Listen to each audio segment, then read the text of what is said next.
ஒரு அரசியல்வாதியாக நான் வெட்கப்படுகின்றேன். நானும் இன்னைக்கு ஒரு அரசியல்வாதியாக மாற ஆரம்பித்து விட்டேன். நாய் பெயின் திட்டினா நாமளும் நாய் பெயின் திட்ட வேண்டியதாக இருக்கு. அதுக்காக நான் அரசியலுக்கு வரல. பல நேரத்தில் நானே வீட்டில் போய் என்னுடைய மனைவி கிட்ட சொல்லுவேன், எதுக்கு வந்தோம், என்ன வேலை எனக்கு செஞ்சுட்டு இருக்கோம் பாரு. ஆனால் படித்த அரசியல்வாதிகள் நிறைய நீங்கள் டிஸ்கோர்ஸை எலிவேட் பண்ணணும். ஒரு பொலிட்டிக்கல் டிபேட், ஒரு டிவி டிபேட், ஒரு டிஸ்கஷன் ஆதாரப்பூர்வமாக, அறிவுபூர்வமாக, சான்றுகளோடு, வித் டேட்டா, வித் எவிடன்ஸ் என்ன நடக்குது. அதனால தான் நான் மறுபடியும் படிக்க போகிறேன். இல்லை யார் அண்ணன் இதுக்கு படிக்க போகிறார். ஒரு அரசியல்வாதியாக ஒரு மாநிலத்தில் நம்ம இருக்கிறோம் அப்படின்னா அங்கே இருக்கக்கூடிய பெஸ்ட் சிவில் சர்வெண்ட்டை விட நம்ம மைண்ட் ஷார்ப்பாக இருக்கும். அப்போ தான் நீங்கள் மக்களுக்கு அதை சர்வீஸ் பண்ண முடியும். ஒரிஜினல் கான்ஸ்டியூஷன் போய் பார்த்தீங்கன்னா every page is marked with historical painting. அதில் அர்ஜுனன் இருக்காரு, ராமர் இருக்காரு, ராமருடைய பட்டாபிஷேகம் ஒரிஜினல் கான்ஸ்டியூஷன்ல இருக்கு. அது எல்லாம் அந்தந்த ஆக்டுக்கு தகுந்த மாதிரி அதை கொண்டு வந்திருப்பாங்க. அதான் ஒரிஜினல் கான்ஸ்டியூஷனே. பிரதமர் விருப்பப்படுவது இவர்கள் சொல்லி இருக்கக்கூடிய பிரச்சனையை தீர்க்க வேண்டும் என்றால் அந்த அடித்தட்டிலிருந்து வரக்கூடிய அரசியல்வாதி முதல்ல அந்த பிரச்சனையை உணர்ந்திருக்க வேண்டும். அவன் அடிபட்டு நொந்து அவனை போட்டு மிதிச்சு அவன் ஒருத்த கிளம்பி வருவான். ஒருத்தன் அவன் 10 வருஷம் 15 வருஷம் ஆகும். அப்படியே அந்த சேத்துல புரண்டு வெளியே வரணும். என்னுடைய அன்பார்ந்த வேண்டுகோள், அரசியலில் யாருக்கு ஆர்வம் இருக்கு, சமுதாயத்தில் யாருக்கு மீது ஆர்வம் இருக்கு, ஒரு ட்விட்டரில் ஃபேஸ்புக்கில் நம்ம கமெண்ட் போடுறோம், கருத்து போடுறோம், லைக் போடுறோம், டிஸ்லைக் போடுறோம், என்ன வேணாலும் பேசலாம் அப்படிங்கிற உலகத்தில் நாம் இருக்கிறோம்.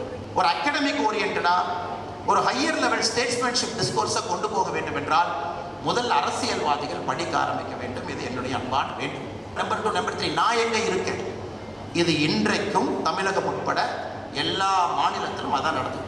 ஒரு சமுதாயத்தில் பிறந்துட்டீங்களா, order of presidents number 33 out of 35 cabinet ministers, order of presidents 34 out of 35 cabinet. Ambedkar ஐயாவுடைய பேரை சொல்லி பிழைப்பு நடத்தக்கூடிய அரசியல் கட்சிகள் எனக்கு election manifesto Jammu and Kashmir கொடுத்துருக்காங்க. Article 370 will come back, separate flag will come back. இந்த டைலன் தாமஸ் பார்த்தீங்கன்னா அற்புதமான ஒரு போயம் எழுதியிருப்பார் ஆங்கிலத்தில்.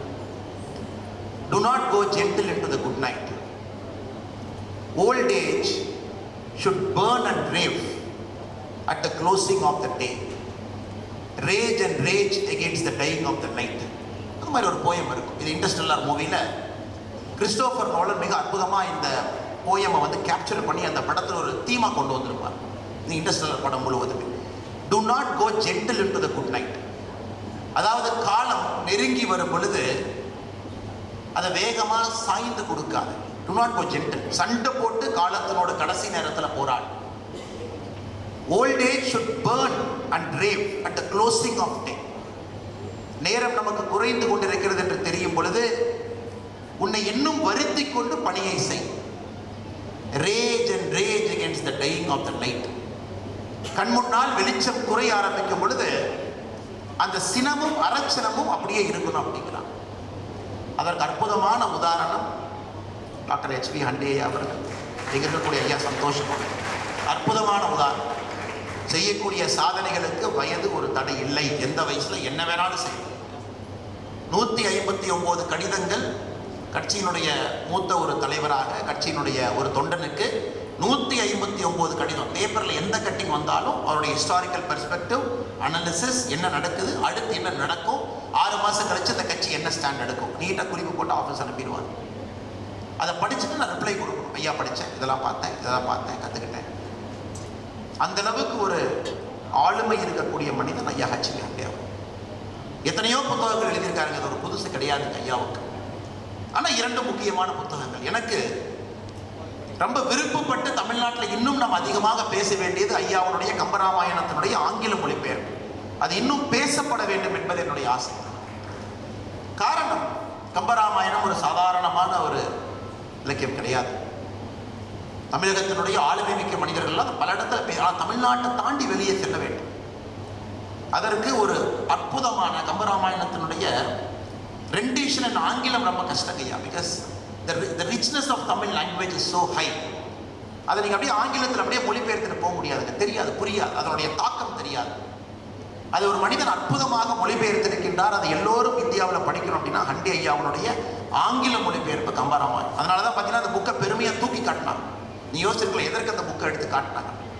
அதை எல்லோரும் படிக்க வேண்டும் என்கின்ற ஒரு ஏக்கம் ஐயாவிட்டு இருக்கு. அதை நீங்கள் எல்லாம் படிக்கணும். கம்பராமாயணத்தை பொறுத்தவரை நீதிபதி நீதியரசர் MM இஸ்மாயில் ஐயா அவர் காலத்தில் வெளியிடப்பட்ட ஆங்கில மொழிபெயர்ப்பு.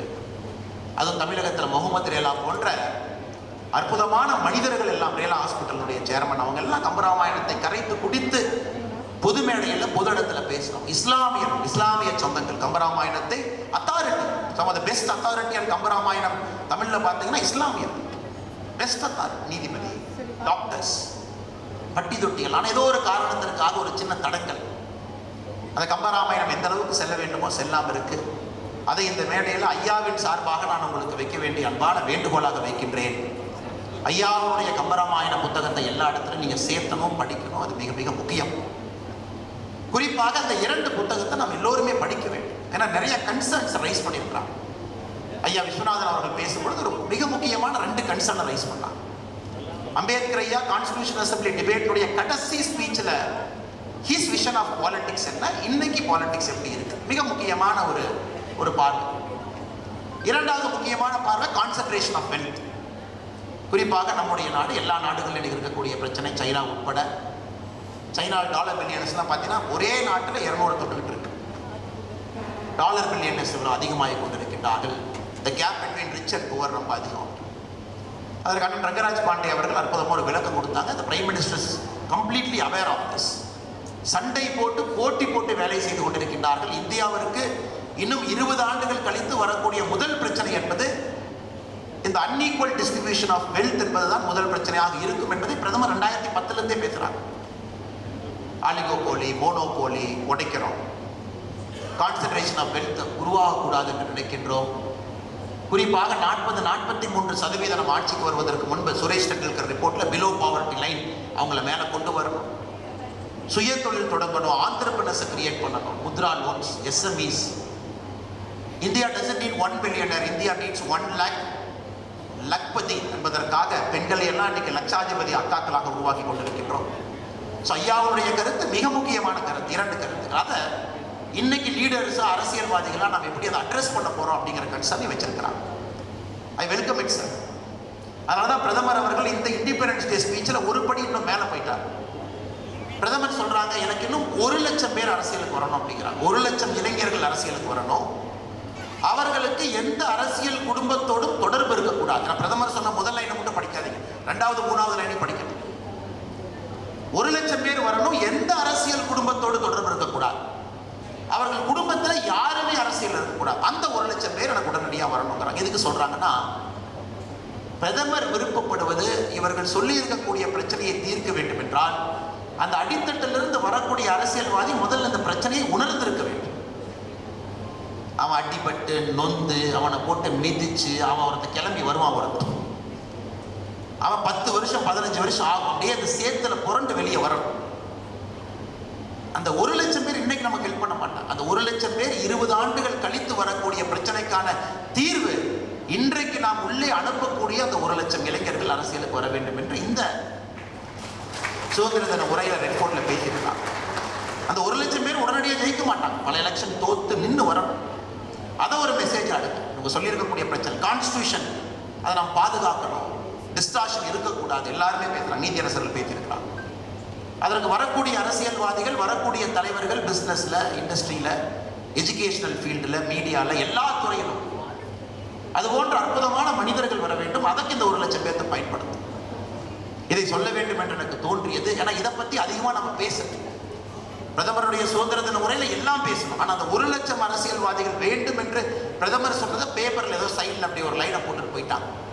அது எவ்வளவு முக்கியம் என்பது நமக்கு தெரியும். இன்னைக்கு நாம் பேசுவோம். 2 புத்தகங்கள். ஒரு புத்தகத்துக்கு பார்த்தீங்கன்னா பிரதமர் அவர்களே இதற்கு வாழ்த்துறை கொடுத்திருக்கிறாங்க.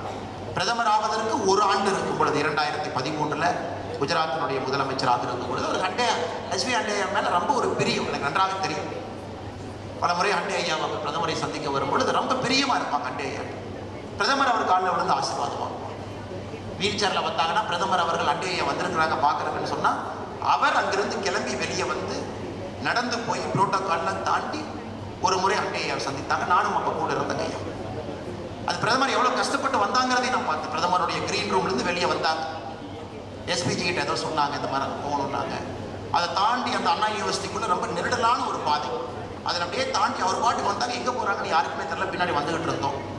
நேராக வேற ஹெச்பி ஹண்டே அப்படின்னு கேட்டார். நீங்கள் வீல் சேரில் முதல் ஆளாக உட்காந்துருந்தீங்க, அத்தனை பேர்த்த தாண்டி உங்கள்கிட்ட வந்தாங்க, நீங்கள் எந்திரிக்க கஷ்டப்பட்டு எந்திரிச்சிங்க, உங்கள் கையை பிடிச்சி அழுத்தி உட்கார வச்சுட்டு உங்கள் காலில் விழுந்து ஆசீர்வாதம் வாங்கிட்டு what can I do for you mister Hande அப்படின்னு உங்கள்கிட்ட பேசின அந்த வார்த்தைகள் என்னுடைய காதில் இருக்குதுங்க ஐயா. 2 ஆண்டுகள் ஆகியிருந்தாலும் கூட அந்த அளவுக்கு உங்கள் மீது ஒரு பெரிய மரியாதை நம்முடைய பாரத பிரதமர் அவர் வைத்திருக்கிறார். நீங்களும் அதை விட இரட்டிப்பு மடங்கு பிரதமர் மீது மரியாதை வச்சிருக்கீங்க. அதனால தான் அதனுடைய வெளிப்பாடு தான் இந்த புத்தகம், வேற ஒன்றும் இல்லைங்க. இந்த ஆண்டில் 97 இயர்ஸ் ஆஃப் ஏஜில் கான்ஸ்டியூஷனல் அசம்பிளி டிபேட்ஸ் யாருக்காவது நேரம் இருந்ததுன்னா 10,000 பக்கங்கள் அண்ணன் சொன்னதே குறைவு தான். அது புத்தகமாக பார்த்தீங்கன்னா 17 வால்யூம்ஸ் இருக்கு, பெரிய பெரிய புத்தகமாக ஃப்ரீயாக எல்லாமே பார்லிமெண்ட் ஆஃப் இந்தியா வெப்சைட்டில் இருக்கு. அதை படிப்பதற்கெல்லாம் சாத்தியமே. நம்மளாம் 370 வந்துருச்சா அதை மட்டும் ஓப்பன் பண்ணி என்னன்னு படிச்சுட்டு வெளியே வரலாட்டு. அதை முழுவதுமாக ஒரு மனிதன் படித்து அதை ரத்தன சுருக்கமாக டிஸ்டார்ஷன்ஸ் தட் இந்த அரசியலமைப்பு சட்டத்தில் என்ன பிரச்சனைகள்லாம் மேடம் இந்திரா காந்தி அவர்கள் கொண்டு வந்தார்கள் என்பதை ரத்தன சுருக்கமாக ஒரு புத்தகத்தில் போட்டிருக்காங்கன்னா இதை படிக்க வேண்டியது நம்முடைய பொறுப்பு. என்னுடைய அன்பார்ந்த வேண்டுகோள், அரசியலை யாருக்கு ஆர்வம் இருக்கு, சமுதாயத்தில் யாருக்கு மீது ஆர்வம் இருக்கு, ஒரு ட்விட்டரில் ஃபேஸ்புக்கில் நம்ம கமெண்ட் போடுறோம், கருத்து போடுறோம், லைக் போடுறோம், டிஸ்லைக் போடுறோம், என்ன வேணாலும் பேசலாம் அப்படிங்கிற உலகத்தில் நாம் இருக்கிறோம். என்னுடைய அன்பான வேண்டுகோள், தயவு செஞ்சு இதை படி, பி எஜுகேட்டட், பி இன்ஃபார்ம்ட். என்ன நடக்குது, எக்ஸாக்ட்லி என்ன பிரச்சனை, இதை நீங்கள் நம்ம எல்லாரும் செய்யணும் என்பது அன்பான வேண்டுகோள். எதோ நம்ம பார்க்கணும்.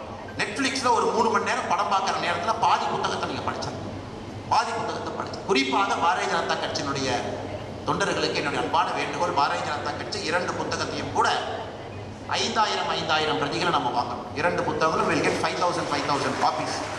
இது நம்ம எல்லா கட்சி அலுவலகத்துக்கு அனுப்புகிறோம். ஏற்கனவே இதுவரை பல புத்தகங்களை வாங்கி அனுப்பியிருக்கோம். ஸோ தயவு செய்து நம்முடைய தொண்டர்கள் இதை வாங்கி படிங்க. ஒரு பொலிட்டிக்கல் டிபேட்டை இன்ஃபார்ம்டாக, மெச்சூர்டாக, ஒரு அகடமிக் ஓரியன்டாக, ஒரு ஹையர் லெவல் ஸ்டேட்ஸ்மேன்ஷிப் டிஸ்கோர்ஸை கொண்டு போக வேண்டும் என்றால் முதல் அரசியல்வாதிகள் படிக்க ஆரம்பிக்க வேண்டும். இது என்னுடைய அன்பான வேண்டும். அதுவும் குறிப்பாக இதுக்குள்ள இன்னும் ரொம்ப உள்ள போனீங்கன்னா ஒரு 2 கருத்துக்களை மட்டும், அம்பேத்கரையாவை பற்றி ஒன்று, குறிப்பாக இந்த எமர்ஜென்சி டிஸ்டார்ஷனை பற்றி ஒன்று, 2 கருத்துக்களை மட்டும் உங்கள் முன்னால் பதிவு செய்ய வேண்டும் என்று நினைக்கின்றேன். ஒரு அரசியல்வாதியாக இல்லை, அரசியலமைப்பு சட்டத்தை நம்பக்கூடிய ஒரு மனிதனாக அம்பேத்கர் ஐயா ஒரு அசாதாரணமான மனிதர். இந்த புத்தகத்தில் மரியாதை செய்திருக்கின்றார். ஏன்னா வைஸ்ராய்ஸ் கவுன்சில் இருந்த பொழுது, சுதந்திரத்திற்கு முன்பு அம்பேத்கர் ஐயா was a part of the viceroy's council. அது சாதாரணமாக இல்லை. ஒப்புகிச்சப்பாடியா அம்பேத்கர் ஐயாவை கூப்பிட்டு ஒரு பதவி கொடுக்கல. he was in charge of irrigation. இந்தியாவுடைய நீர் மேலாண்மை சம்பந்தப்பட்ட துறை வைஸ்ராய்ஸ் கவுன்சில்ல அம்பேத்கர் ஐயாவுடைய காலத்தில் கையில் இருந்துச்சு. அம்பேத்கர் ஐயா நமக்கெல்லாம் சட்டமேதைன்னு ஒரு சின்ன ஒரு வட்டத்துக்குள் அடைச்சு வச்சார். he is a statesman par excellence. அவருடைய சிந்தனைகள் எல்லாம் டெவலப்மெண்ட் ஓரியன்டட், வளர்ச்சி, dam construction. he is an authority. ஆனால் என்ன நடந்ததுன்னா சில அரசியல் கட்சிகள் ஒரு குறுகிய வட்டத்துக்குள் அடைக்க பார்த்தாங்க. அம்பேத்கர் ஐயா தன்னுடைய ராஜினாமா கடிதம் நேரு அவர்களுடைய கேபினெட்லேருந்து வெளியே வரும் பொழுது தன்னுடைய ராஜினாமா கடிதத்தில் எழுதியிருப்பாங்க. அது எல்லோருமே படிக்கணும். நேரு ஐயா, நீங்கள் அமெரிக்கா போகும்போது பொறுப்புன்னு ஒருத்தர் கொடுக்குறீங்க, நான் பிறந்த ஜாதி உங்களுக்கு பிரச்சனையா, அதனால் நான் ஒரு லா மட்டும்தான் நான் மேனேஜ் பண்ணணுமா, am I only eligible to take care of the law ministry, எனக்கும் டெவலப்மெண்ட் போர்ட்ஃபோலியோ ஹேண்டில் பண்ண வேண்டும் என்கின்ற ஆசை இருக்கு. I want to handle those irrigation சம்பந்தமாக. ஏன்னா நாடு இப்போ தான் வளருது. First cabinet after independence. இந்த நாட்டினுடைய வளர்ச்சி முக்கியம். அதில் எனக்கு நிபுணத்துவம் இருக்கு. என்னுடைய ஆர்டர் ஆஃப் பிரசிடென்ஸ் இந்த கேபினெட்ல எங்க வச்சிருக்கீங்க? Where is my order of precedence? உங்களுக்கு அப்புறம் நம்பர் 2 நம்பர் 3 நான் எங்க இருக்கேன்? இது இன்றைக்கும் தமிழகம் உட்பட எல்லா மாநிலத்திலும் அதான் நடக்குது. ஒரு சமுதாயத்தில் பிறந்துட்டீங்களா, order of presidents number 33 out of 35 cabinet ministers, order of presidents 34 out of 35 cabinet. இதை அம்பேத்கர் ஐயா அப்பவே உடைக்கணும்னு நினைச்சார். சண்டை போட்டு தான் வெளியே வந்தார். இதை நாம் நன்றாக உணர்ந்து கொள்ள வேண்டும். அது மட்டும் இல்லை, அம்பேத்கர் ஐயாவுடைய பன்முகத்தன்மை உங்களுக்கு தெரியும். குறிப்பாக இந்த ஆர்டிகல் 370 நம்ம சொல்கிறோம், அது ஒரிஜினல் கான்ஸ்டியூஷன் டிராஃப்டிங்கில் பார்த்தீங்கன்னா அது 370 இல்லை. அன்றைய காலகட்டத்தில் ஐயாவுடைய புத்தகத்தில் அதை விவரிச்சிருக்கிறாங்க. அது கான்ஸ்டியூஷனல் டிராஃப்டிங்கில் 306A, காஷ்மீருக்கு தனி அந்தஸ்து கொடுக்க வேண்டும் என்பது 306A அதான் தான் இருந்துச்சு. அதை ரீநம்பர் பண்ணாங்க திரும்ப. அது கான்ஸ்டியூஷன் அசம்பிளி டிபேட்லாம் முடிஞ்சு அதை கான்ஸ்டியூஷனாக ஃப்ரேம் பண்ணும்போது சில நம்பர்ஸை ரீஃப்ரேம் பண்ணும்போது 306A became 370. ஸோ அந்த 306A கொண்டு வர வேண்டும் என்று நினைத்த பொழுது அது அம்பேத்கர் ஐயா அப்ஜெக்ட் பண்ணார், வேண்டாம் என்று சொன்னார். அப்ப ஷேக் அப்துல்லா ஐயா சந்திச்சு ஒரு பேசுறார், ரங்கராஜ் பாண்டியன் அதை கோட் பண்ணார். அவர் சொன்ன வார்த்தை, அந்த ஆங்கில வார்த்தை நல்லா நம்ம புரிஞ்சுக்கிறோம். என்ன சொன்னாருன்னா, you want the whole of India to defend Kashmir, you want the whole of India to take care of Kashmiris, but you don't want Kashmir to be a part of the rest of the India. This is treason which I disagree. தமிழில் சொன்னாங்க, இதை நான் ஏற்றுக்கவே மாட்டேன். India எல்லாம் சேர்ந்து காஷ்மீரை defend பண்ண. ஷேக் அப்துல்லாவுடைய வார்த்தை வேற மாதிரி இருந்துச்சு. Kashmir is the entry point to India. So நாங்கள் உங்களுக்கு முக்கியம், பிகாஸ் நாங்கள் ஜியோ பொலிட்டிக்கல் சென்டராக இருக்கோம். எங்களை நீங்கள் சரியாக பார்த்துக்கிறீங்கன்னா உங்களுக்கு பிரச்சனை வரும். அது அப்போவே இந்த சோகால் செசஷன், இந்த பிரிவினைவாதத்துக்கெல்லாம் அப்போவே தடை போட்டு தான் 306A எனக்கு வேண்டாம் என்று சொல்லி நான் செய்ய மாட்டேன் என்று சொன்னாங்க. அது எப்படி வந்துச்சு அப்படின்னு நம்ம நல்லா புரிஞ்சுக்கணும். 306A அம்பேத்கரையா செய்ய மாட்டாங்க. எப்படி கொண்டு வந்தார்? அன்னைக்கு ஹரிசிங் ராஜாவுடைய திவானாக, ஒரு பெரிய சட்டமேதையாக, ஒரு மிக முக்கியமான இந்தியாவுடைய ஒரு அரசியல் தலைவராக இருந்த கோபால்சாமி ஐயங்கார் அவர். நேரு ஐயா சொல்றாங்க, இது அம்பேத்கர் ஐயா செய்ய மாட்டாங்க, கோபால்சாமி ஐயங்கார் ஐயா நீங்க செய்யுங்க. உடனே கோபால்சாமி ஐயங்காருக்கு நல்லா தெரியும் இது எப்படி கொண்டு வரணும். Is a very smart man. அவருடைய வேலை என்ன? நேரு ஐயா சொல்லிட்டாங்க 306A கொண்டு வரணும். 306A கொண்டு வர்றதுக்கு ஃபர்ஸ்ட் ஒரு வேலை செய்யறாங்க. அதாவது இந்த கான்ஸ்டிடியூஷனல் அசம்பிளிக்கான காஷ்மீருடைய 4 பேரை ஃபர்ஸ்ட் செலக்ட் பண்ணணும். அந்த 4 பேரை வந்து நாமினேஷன் பேசிஸ்ல கொண்டு போறாங்க. அதாவது அன்றைய காஷ்மீருடைய சோகால்டு பிரைம் மினிஸ்டர் அவர் நாமினேட் பண்ணலாம் 4 பேர். அந்த 4 பேரை நாமினேட் பண்ணிக்கிறாங்க. அந்த 4 பேர் நமக்கு தெரியும். மிர்சா முகமது அப்சல் பேக், மௌலானா முகமது சையத் மசூதி, மோட்டிராம் பேக், ஷேக் அப்துல்லா அவர். 4 பேரை ஷேக் அப்துல்லா அவரே நாமினேட் பண்றாங்க. 4 பேர் ரெக்கமெண்ட் பண்றாங்க அம்பேத்கர் ஐயாவுக்கு, ஆல்ரெடி கிருஷ்ணசாமி ஐயங்கார் அவர்களுக்கு, கோபால்சாமி ஐயங்கார் அவர்களுக்கு. கோபால்சாமி ஐயங்கார் அவர்களுக்கு 4 பேர் ரெக்கமெண்ட் பண்றாங்க காஷ்மீருக்கு தனி அந்தஸ்து வேண்டும் என்று. இது எப்படின்னாங்க, ஒரு குற்றவாளியை மேடையின் மீது ஏத்துறேன், ஏப்பா நீ குற்றம் பண்ணிருக்கியா அப்படின்னு. ஐயா நான் குற்றம் பண்ணல அப்படின்னு. உடனே நீதிபதி சொல்ற, இல்லப்பா அவரே குற்றம் பண்ணி ஒத்துக்கிட்டாரு, ஒரே ஒரு பாட்டை மட்டும் கேட்டு நான் ஜட்ஜ்மெண்ட் எழுதுறேன்னு சொல்ற மாதிரி காஷ்மீருடைய அன்றைய முதல்வராக பிரதமராக இருந்த ஷேக் அப்துல்லா அவர்கள் நாமினேட் பண்ண 4 பேர் தே ரெக்கமெண்ட் டு கோபால்சாமி ஐயங்கார் ஐயா அவர்களுக்கு 306A. ஸோ 306A கொண்டு வந்தாச்சு. அது எப்படி கொண்டு வர்றாங்க பாருங்க. ஜவஹர்லால் நேரு அவர்களுக்கு தெரியும் இந்த பிரச்சனை, தர்ம சங்கடம் எல்லாம். அவர் கிளம்பி அமெரிக்கா போயிடுறார். The day 306A was debated in the Constitution Assembly, Pandit Nehru was not in the Constitution. America பயணமாக போயிடுறாங்க. அப்போ அம்பேத்கர் ஐயா சொல்றாங்க, என்னுடைய எதிர்ப்பையும் தாண்டி இந்திய தேசத்திற்கு இதனால் பிரச்சனை வரும் என்று தெரிந்தும் 306A லேட்டர் ஆர்டிகல் 370 அதை கொண்டு வர்றீங்க, அந்த கான்ஸ்டிடியூஷன் அசம்பிளியில் நான் இடம்பெற மாட்டேன் என்று உள்ளேயே அம்பேத்கர் ஐயா வரல. இன்னைக்கு ஆச்சரியம் பாருங்க, அம்பேத்கர் ஐயாவுடைய பேரை சொல்லி பிழைப்பு நடத்தக்கூடிய அரசியல் கட்சிகள் எனக்கு election manifesto Jammu and Kashmir கொடுத்துருக்காங்க. Article 370 will come back, separate flag will come back. என்னெல்லாம் இருந்துச்சோ எல்லாம் வந்துடும். கூட்டணி 2 கட்சிகள் போட்டு சீட் ஷேரிங் முடிஞ்சாச்சு, பிரஸ் மீட் முடிஞ்சாச்சு, எலெக்ஷன் மட்டும்தான் பாக்கி. இதை விஸ்வநாதன் ஐயா அவர்கள் சுட்டி காட்டி இருக்கின்றார். அவர் எந்த அரசியல் கட்சியும் சாராதவர். அப்படி இருந்தும் அன்னைக்கு ஸ்பிரிட் ஆஃப் கான்ஸ்டிடியூஷன் என்ன, இன்னைக்கு ஸ்பிரிட் ஆஃப் கான்ஸ்டிடியூஷன் என்ன, அன்னைக்கு எங்கே இருந்தோம், இன்னைக்கு எங்கே இருந்தோம். இதை நம்முடைய சந்தேகர்கள், நம்முடைய தொண்டர்கள், நம்முடைய தலைவர்கள், இங்கே வந்திருக்கக்கூடிய பள்ளி கல்லூரி மாணவ செல்வங்கள் புரிந்துக்கணும். ஹிஸ்டாரிக்கல் அக்யூரசி என்ன நடந்துச்சு, எப்படி கொண்டு வந்தாங்க, எதற்காக HV அண்டே அவர்கள் 97 வயசுல அந்த புத்தகத்தை எழுத வேண்டிய கட்டாயம் அவருக்கு எதற்கு.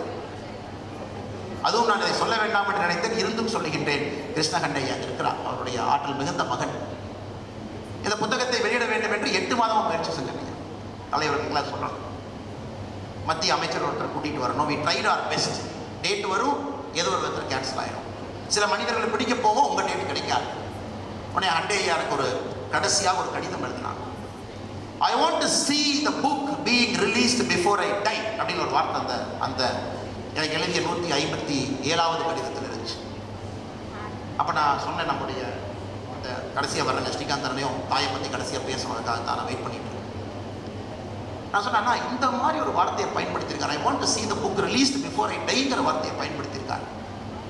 இதற்கு மேலே நாம் தாமதப்படுத்தினா அது சரியா இருக்காதுங்கன்னா, அதனால் நமக்கு ஒரு தலைவரை அழைப்பதை விட பல தலைவர்கள் அழைப்போம். ஸோ பல துறையிலிருந்து அழைப்போம். எல்லோரும் வரட்டும் ஒரு மேடைக்கு என்று சொல்லி தான் இந்த மேடையை நாங்கள் எல்லோரும் சேர்ந்து சேர்த்து இருக்கின்றோம், கூட்டி இருக்கின்றோம்.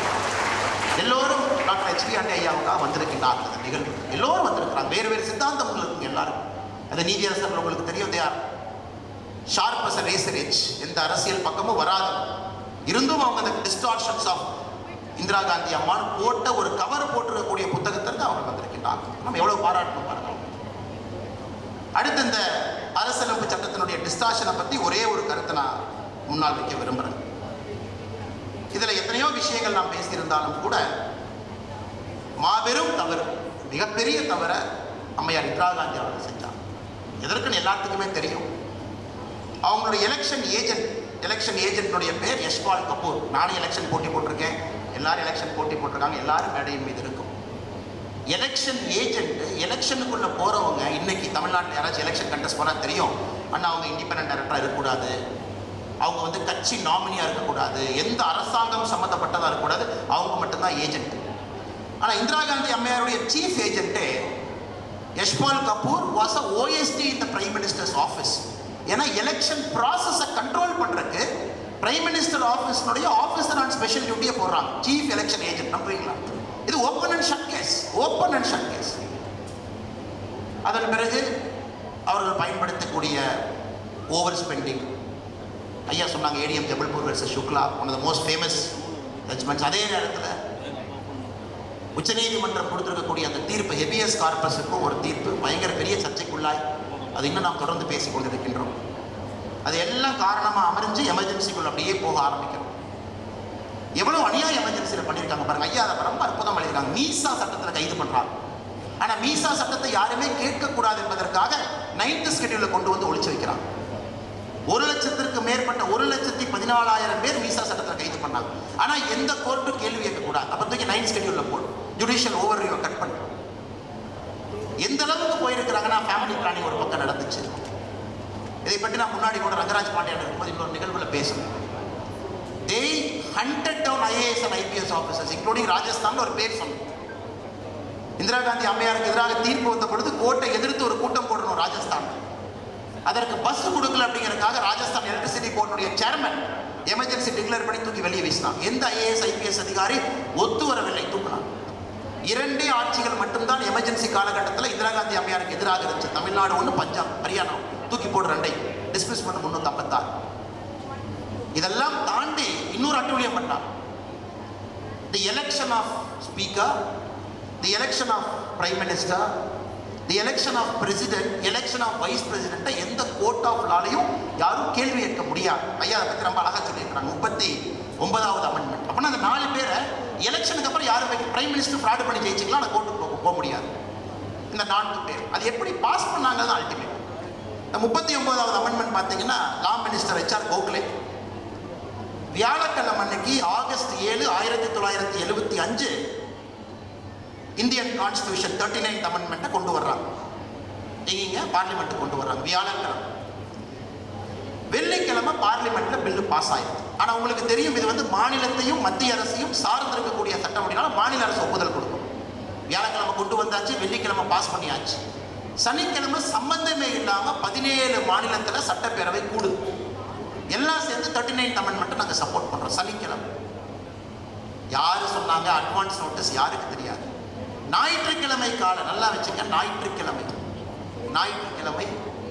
பிரசிடென்ட் ஆஃப் இந்தியா கையெழுத்து போடுறாங்க 39th அமெண்ட்மெண்ட்.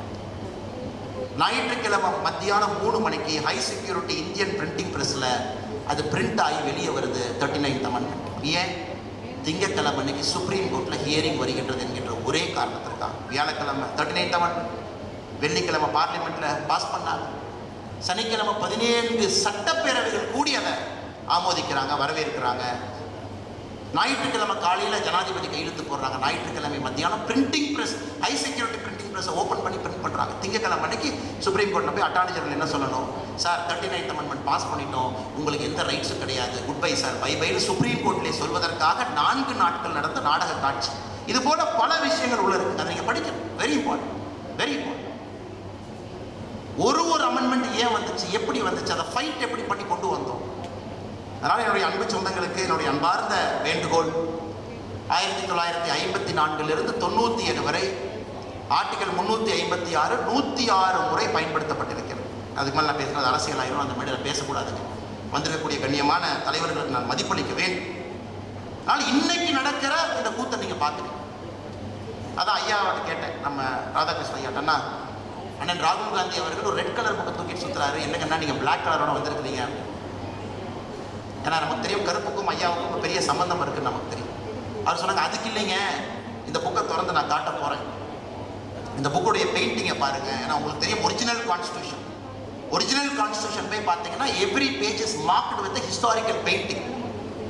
அதில் அர்ஜுனன் இருக்காரு, ராமர் இருக்காரு, ராமருடைய பட்டாபிஷேகம் ஒரிஜினல் கான்ஸ்டியூஷன்ல இருக்கு. அது எல்லாம் அந்தந்த ஆக்டுக்கு தகுந்த மாதிரி அதை கொண்டு வந்திருப்பாங்க. அதான் ஒரிஜினல் கான்ஸ்டியூஷனே. அதை நிறைய பேருக்கு இளைஞர்களுக்கு தெரியாதுங்க. அதை காட்ட வேண்டும் என்பதற்காக அவ்வளவு பெரிய புத்தகத்தை, கனமான புத்தகத்தை கொண்டு வந்திருக்காங்கன்னா அவருக்கு எவ்வளவு வேள்வி இருக்கும் என்று யோசிப்பார். நடக்கக்கூடிய டிஸ்டார்ஷன் நம்ம எடுத்து பேசினா இன்னைக்கு வேற மாதிரி போயிடுச்சு. கடைசியாக இந்த நிகழ்வு இங்கே நடப்பது எவ்வளவு பொருத்தம்னு பாருங்க. இந்த நிகழ்வை நடத்தி கொண்டிருப்பது தமிழ் மொழி அகாடமி. மன்னிக்கவும், என்னுடைய படத்தை அண்ணன் கேட்காம பெருசா போட்டுட்டார். இதை ஆரம்பிச்சது கியாபி ஐயா இருக்கிறாங்க, விஸ்வநாதன் ஐயா ஆரம்பிச்ச அகாடமி, அவருடைய அகாடமி, அவருக்காக ஆரம்பிக்கப்பட்ட அகாடமி. அந்த அகாடமி இன்னைக்கு இந்த புக்கை ரிலீஸ் பண்றாங்க. ஏன்னா அண்டே ஐயா அவர்களுக்கும் கியாபி ஐயா அவர்களுக்கும் நெருங்கிய சம்பந்தம் எல்லோருக்கும் தெரியும். அவருடைய புத்தகத்தில் 205வது பக்கத்தில் ஒரு புகைப்படம் போட்டிருக்கிறீங்க. நீங்க இருக்கிறீங்க, முத்தமிழ் காவலர் ஐயா இருக்கிறாங்க, அக்கா மணிமேகலை அக்கா இங்க இருக்கிறாங்க, அவருடைய மகள் கணவர் கண்ணன் ஐயா இருக்கிறாங்க. அதை ஒரு படத்தை அற்புதமாக கேப்சர் பண்ணியிருக்கீங்க பாருங்க. அது எப்படி போட்டீங்களோ தெரியல. இன்னைக்கு இது போன்ற நிகழ்வு இவர்கள் முன்னால் நடந்து கொண்டு இருக்கிறது. அவ்வளவு நெருக்கமான ஒரு மனிதன். இன்னைக்கு மகள்வழி பேரனா, மகள்வழி மகனாக முத்தமிழ் காவலர் ஐயாவுடைய பேரனாக இருக்கக்கூடிய அருமை சகோதரர் ஸ்ரீகாந்த் அண்ணன் இருக்கிறார். முழுவதும் பொறுப்பேற்று இந்த நிகழ்ச்சியை இது போல் நடத்தணும். ஏன்னா இவங்கள்ட்ட தேதி வாங்குறதுலாம் ரொம்ப கஷ்டங்க, எல்லாம் பிஸி பீப்புள். விஸ்வநாதன் ஐயா ஃபாரின்லேருந்து லேண்ட் ஆகிறாங்க, நேராக இங்கே வர்றாங்க. நீதியரசர்கள் இன்னைக்கு எல்லாருமே ஸ்பீக்கிங்கில் அதிகமாக இருக்கிறாங்க. Across India there more demanded for their speech. அவங்க தேதி 2 பேர்த்து வாங்கணும். ஆசீர்வாதம் ஆச்சாரியே முந்தா நேற்று சாயந்தரம் இங்கேருந்து விமானத்தில் போனார், நேற்று நைட்டு மறுபடியும் இறக்கி விட்டு வந்துட்டோம். சந்தோஷம் ஐயாவுடைய வயது என்ன, இந்த மேடையின் மீது அமர்ந்து நானும் இருக்க வேண்டும் என்பதற்காக எல்லாத்தையும் விட்டுட்டு வந்திருக்காங்க. அவர்கிட்டையும் தேதி வாங்க. ராதாகிருஷ்ணன் ஐயா இப்போ அதிகமாக வந்து அவருடைய கிராமத்து வீடுகளில் அமர்ந்து எழுத ஆரம்பித்து விட்டார். மறுபடியும் அவரும் தென் தமிழகத்திலிருந்து ஓடி வந்திருக்கிறாங்க. ரங்கராஜ் பாண்டே அன்னைக்கு எனக்கு தெரியும், இந்த 2 புக்கை காமிச்சிங்கன்னா அவர் வந்துடுவார். நான் சொன்னேன், ரங்கராஜ் பாண்டே ட்ரிக்கே வந்து புக்கு சப்ஜெக்டை காட்டுங்கன்னா வேற எதாவது நீங்கள் கன்வின்ஸ்லாம் பண்ண வேண்டாம், கான்ஸ்டியூஷன் சொல்லுங்கள், அம்பேத்கர் ஐயான்னு சொல்லுங்கள், அவர் ஓடி வந்துடுவார். ஏன்னா அவருடைய கருத்து முக்கியமான கருத்து, பதியப்பட வேண்டிய கருத்து. ஆனால் 3 முறை தேதி மாறியும் நேரம் கொடுத்து வந்திருக்கக்கூடிய அண்ணன் ரங்கராஜ் பாண்டே அவர்கள் மிக முக்கியமாக இவங்க எல்லாத்தையும் கொண்டு வந்து அழகுபடுத்தி ஒரு அற்புதமான பூமாலையை போல் வடிவமைத்திருக்கக்கூடிய அண்ணன் ஸ்ரீகாந்த் அவர்கள், HV அண்டே அவர்கள். இன்னும் நிறைய பெரிய கௌரவம் வர வேண்டும் என்பது என்னுடைய ஆசை. நிச்சயமாக வருகின்ற காலத்தில் அது வரும். தாமதமாக இருந்தாலும் கூட அது வந்து சேர வேண்டிய நேரத்தில் உங்களுக்கு பெரிய கௌரவம் வர வேண்டும் என்பது இந்த கட்சியினுடைய தொண்டனாக என்னுடைய மிகப்பெரிய ஒரு ஆசை. அந்த எல்லா பெரிய கௌரவத்திற்கும் முழு தகுதி இருக்கக்கூடிய மனிதர் நீங்க. Because you burn. ஏதாச்சும் கான்ஸ்டியூஷனுக்கு எதிராக பேசிட்டோம்னா அப்படியே ரத்தம் கொப்பளிச்சு கடிதம் எழுதுவாருங்க. ரத்தம் கொப்பளிச்சு அந்த நியூஸ் பேப்பர் கட்டிங்க போட்டு அது ஒரு ரெட் கலர் இங்கில் அண்டர்லைன் பண்ணி அது ப்ளூ கலரில் அதுக்கு ஒரு சப்ஹெட்டிங் கொடுத்து அப்படியே பிளாக் கலரில் எழுதுவார். Blood will boil. எனக்கு பயம், டெல்லியில் யாராச்சும் ஒருத்தர் பேசிட்டு போயிடுவாங்க, மிஸ் இந்தியாவில் கூட ரிசர்வேஷன் இல்லை, அது உடனே கோவப்பட்டு ஒரிஜினல் கான்ஸ்டியூஷன் என்ன அம்பேத்கர் என்ன சொல்லியிருக்காங்க, ஏன் அப்படி பண்ணுறீங்கன்னு எழுதுவாங்களேன்னு தான் பாதி பையன் எனக்கு. அதனால் we only wish and pray sir that you should take care of your health. You are very very precious to us. You are just an inspiration sir. நீங்கள் வந்தீங்கன்னாவே எல்லாருக்கும் ஒரு பெரிய இன்ஸ்பிரேஷன். நான் ஏற்கனவே சொன்னது போல do not go gently into the good night என்பதற்கு நீங்கள் ஒரு இலக்கணம். Fight, fight and fight. Rage, rage and rage. Burn, burn and burn. உங்களுடைய வாழ்க்கை, உங்களுடைய தத்துவம், உங்களுடைய புத்தகங்கள் எல்லாம் ஒரு பெரிய ஒரு சான்று எங்களுக்கு. அதனால் இந்த நிகழ்வுக்கு வந்திருக்கக்கூடிய எல்லா பெரியோர்களையும் இந்த நேரத்தில் கிருஷ்ணகண்ட ஐயா தான் பேச போகிறாங்க. அவர் தான் நன்றி உரை சொல்ல வேண்டும். இருந்தும் என்னுடைய கடமை. ஐயாவை பற்றி நான் சொல்லாமல் போனால் தவறாக போயிடும். அதனால் வந்திருக்கக்கூடியவர்களுக்கு என்னுடைய மகிழ்ச்சிகளை தெரிவித்து இந்த புத்தகத்தை நீங்கள் படிக்கணும் சார். இன்றைக்கி வந்து பார்த்தீங்கன்னா ஒரு அரசியல்வாதியாக நான் வெட்கப்படுகின்றேன். நானும் இன்றைக்கி ஒரு அரசியல்வாதியாக மாற ஆரம்பித்து விட்டேன். நாய் பெயின் திட்டினா நாமளும் நாய் பெயின் திட்ட வேண்டியதாக இருக்கு. அதுக்காக நான் அரசியலுக்கு வரல. பல நேரத்தில் நானே வீட்டில் போய் என்னுடைய மனைவி கிட்ட சொல்லுவேன், எதுக்கு வந்தோம், என்ன வேலை அன்றைக்கி செஞ்சுட்டு இருக்கோம் பாரு.